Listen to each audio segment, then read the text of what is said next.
abakungu okuva mu kitongole kya Uganda AIDS Commission okuli Director General Dr. Nelson Musoba, Dr. Ruth Senyonyi baziza bujendagano bwa kabaka eyokulwanyisa obulwadde bwa mukenenya. Bino bituukiddwako mu nsinkano gye baddemo e Bulange Mengo ne Katikkiro Charles Peter Mayiga ne baminisita mu bwakabaka okubalaga nti kaweefube Ssaabasajja gwaliko okubeera omulimu kulwanyisa akawuka akaleeta mukenenya alina kinene kyayambye ku bulwadde bwa mukenenya okukendeera.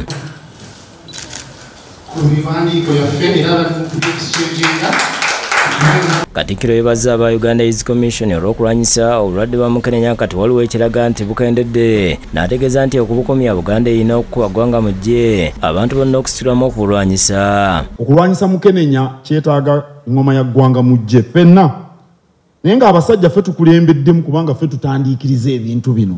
Abakyala abakalukalu gye bali naye era abasajja be basinga.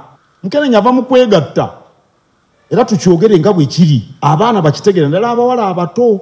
Mu ngeri emu agambye nti obwakabaka busanyufu okukolera wamu n'aba Uganda AIDS Commission kuba nabo baluubirira kuwonya bulamu bw'abantu, era ne yeeyama nti ng'obwakabaka bakwongera okunoonyereza n'okutereeza ebitundu bya Buganda okuli Kyotera n'ebizinga ebimu awagambibwa nti obulwadde buno bukyali bw'amaanyi. I think Kyotera, one of the problems are the trucks.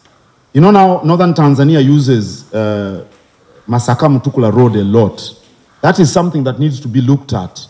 Ng'obwakabaka era bebaze gavumenti ya wakati olw'amaanyi geetaddemu okulwanyisa akawuka ka mukenenya. Dr. Musoba agambye nti okuva Uganda lwe yatandika okulwanyisa obulwadde bwa mukenenya mu myaka gy'ekyenda wabaddewo enjawulo, naye okuva Ssaabasajja Kabaka lwe yabeegattako obulwadde buno bukendedde okuva ku bitundu 6 n'obutundu 7 okutuuka ku bitundu 6 n'obutundu 3, ekiraga nti waliwo okugenda mu maaso. Okuva Ssaabasajja lwe yalagira nti okulwanyisa mukenenya Buganda ekiteekeko nnyo essira, tulaba nti waliwo ebivaamu, waliwo districts obulwadde bukendedde.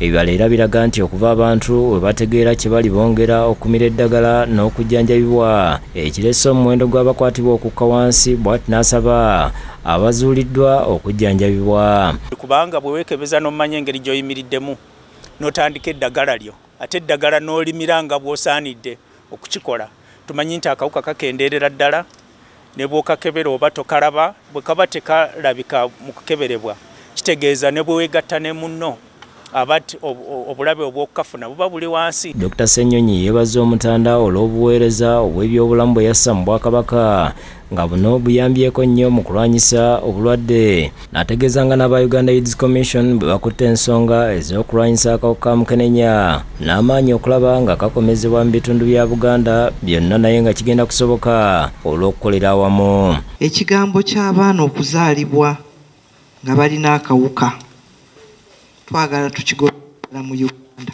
Bano basiimye nnyo beeno olw'akaweefube gwataddemu omuli n'okuwa abaami ab'ebyalo pikipiki okutuuka ku bantu, bwe batyo ne bamutona ejjinja ery'omuwendo okumwebaza olw'okulanira obulamu bw'abantu be. To His Royal Highness the Kabaka of Buganda for his dedication to ending AIDS as a public health threat in 2030. We shall keep very vigilant on ensuring that the fight is brought to an end with victory. Ronald Kakoza yakusakidde gwino ku Lwabukede TV.